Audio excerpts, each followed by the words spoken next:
bheka izwi kaJehova leze kuye nathi noma kayikudla ifa lakho kepha uyaphuma ezimini zakho oyakudla ifa lakho wamphusela ngaphandle wathi bheka esizulwini uba nenkanyezi ungazibala wathi kuyakuba njalo inzalo yakho.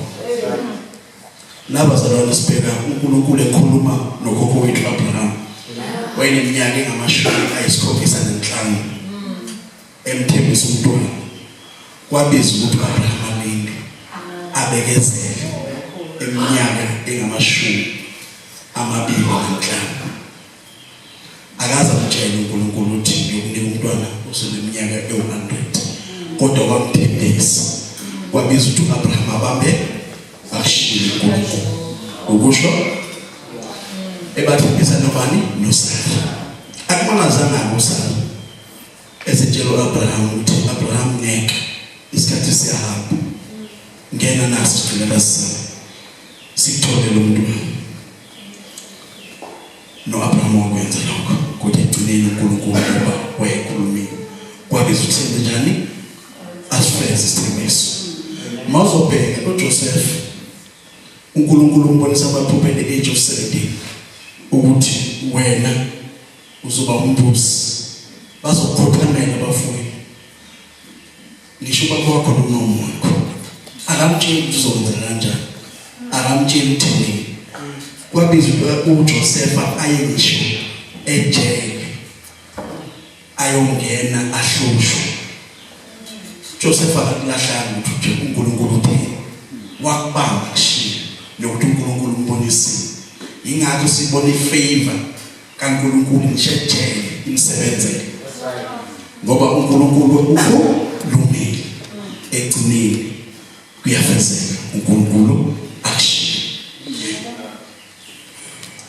Izwi kaNkulunkulu lithi noma ithembiso kaNkulunkulu seziningi kangakanani kuyena zinguyebo zingu-amen ukuba uNkulunkulu adunyiswe kithi. Ukulinda noma ukubekezela kubalulekile bazalwane. Sithi silinde sisezwini laNkulunkulu lokho kuzosenza singapheli amandla.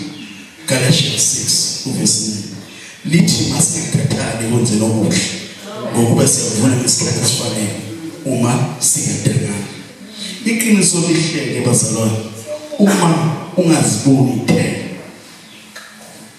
uhamba ukhathala endleleni ubone ngathi ngeke kwenzeke.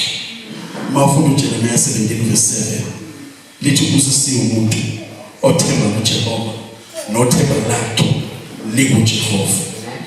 Awuzubheka-ke abantu ukuthi kwenzakalani eceleni kwabo kodwa wena mawubeka ithemba lakho kuNkulunkulu lokho akuthembisile uNkulunkulu uzokufeza ukuthi nini uyena waziyo wena okwakho kusefuneka ukhathazeke. Siqhubeka uma uzobeka ithemba lakho kuNkulunkulu angeke ukhathale endleleni ngeke udilibale ngoba umenze uNkulunkulu waba lithemba lakho. James 5:7-8 kuthina noma lithi simele ukubekezela njengomlimi ebekezelela imvula ukuthi izitshalo zakhe zithole imvula yokuqala nemvula yokugcina.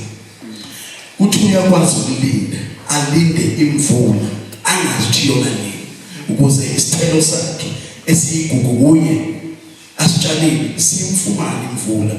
Nathi-ke simele ukubekezela njengabo abalimi bayakwazi ukubekezela balime batshale bengazi ukuthi uDangosi ngempela izofika imvula kodwa banalo ithemba lokuthi nakanjani uNkulunkulu uzoyisa.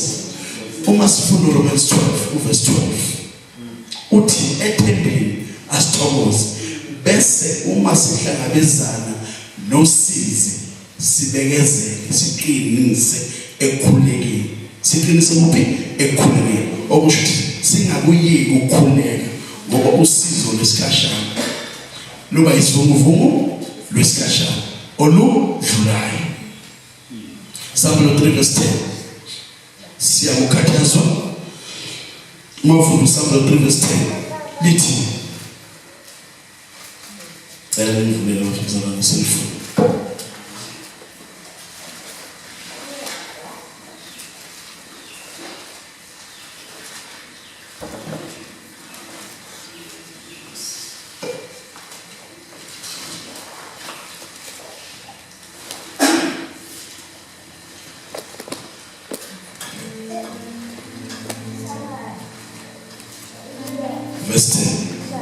ngokuba ulilondile izwi lokubekezela kwami, ngokuba ulilondile izwi lokubekezela kwami, nami ke ngiyakukulonda ngehora lokulinga, alikufike izwi lonke lokulinga. Bonke abakhileyo emhlabeni yamuza uNkulunkulu thina uthi njengoba ulonda izwi noma sifika ngesikhathi sokuthulika, khululeka, uNkulunkulu unawo ngesikhathi ulingwa uyokwenza indlela ukuthi uNkulunkulu ungabi nakho ukulingwa okufana nabantu basezweni.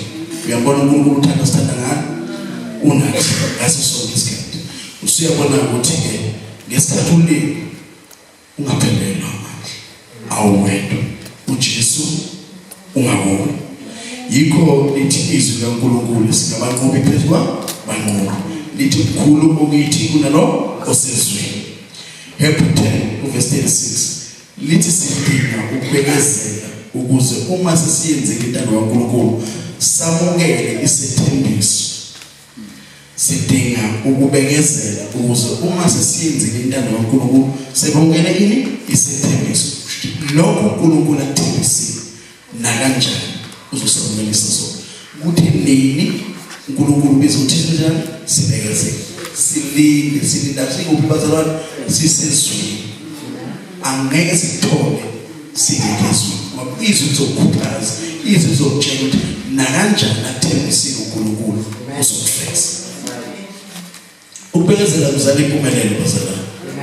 Uyazi ukuthi uma sesibekezelile samukela isithembiso sethu uNkulunkulu, konke uNkulunkulu akuthembisile uzosinika khona. Uma nje sizobekezela, sifunde bazalwane ukubekezela. uNkulunkulu akaze athembise angafisi, konke akushiya uNkulunkulu uyakufeza. And into enhle uNkulunkulu akasiyi umuntu ubakhuluma into bese ngayifisa. uNkulunkulu akawaqamba. Uma ubheka abantu abaningi uNkulunkulu akhulume ngabo lapha ezweni, uzobona ukuthi ithembisile uyifezile. Nathi simelele bazalwane ukumethemba uNkulunkulu. Ngiqhubeke sibiza ekutheni silinda, sibamba kushiya uNkulunkulu. Isaiah 40:31 lithi uma simethemba uJehova, uma simethemba uNkulunkulu sithola amandla amasha. Siyakhupha amaphiko njengezinkozi, sigijime singakhathali, sihambe singapheli amandla. Isaiah 41:31 ngaphinda futhi lithi uma simethemba uJehova noma simethemba uNkulunkulu sithola amandla amasha. Siyakhuphuka ngamaphiko njengezinkozi, sigijime singakhathali, sihambe singapheli amandla. Bazalwane simele umethemba uNkulunkulu konke kulele kutheni siyamethemba yena uNkulunkulu. Uma sifika kwaseKorinte bokuqala chapter 13:13 lithi zintathu izinto ezibalulekile ezimpilweni zethu. Uqala ukholwa, okwesibili ithemba, okugcina uthando. Bese lithi konke okukhulu nakho konke uthando. Futhi uyabona uthando lizokwenza ukuthi masuzu ukuthi usuphelelwa yithemba, usuphelelwa ukholo, livuka uthando uyenze into. Ngoba isikhathi esiningi sibuka nje bazalwane bedikibala endleleni benza into uthando lusuke lungekho. Uthando bazalwane unakho konke, yonke into osukuyenza yenze ngothando. Malungekho uthando angeke ukwazi, uzohamba ukhathale endleleni. Lapho uthola khona kuthiwa ke manje sekwenziwa ukuthi sekushawa imali ngenxa yokuthi uthanda lokhu, uzobona ukuthi sekudlalwa ngawo. Kanti vele akade akudlalwa ngawo, ukuthi wena unalo uthando lokunikela. Ngoba manje ngeke uthando lokunikela khohle nokubekezela uzohamba ukhathale ukuthi senikele kakhulu, ninikela lokuthiwa kuzo bese sekubona usuhlele ekhaya. Awuhlaliswa yini ekhaya, uhlaliswa ukuthi uthando awunalo lokunikela nothando lokuza enkonzweni. Semele bazalwane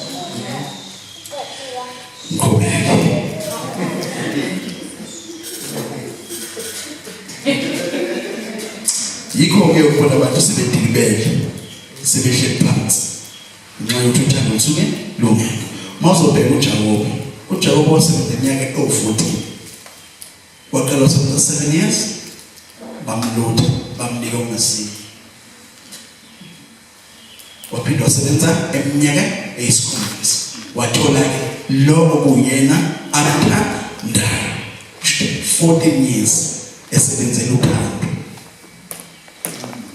14 years wajabula-ke emgcineni. Wawungeke usebenze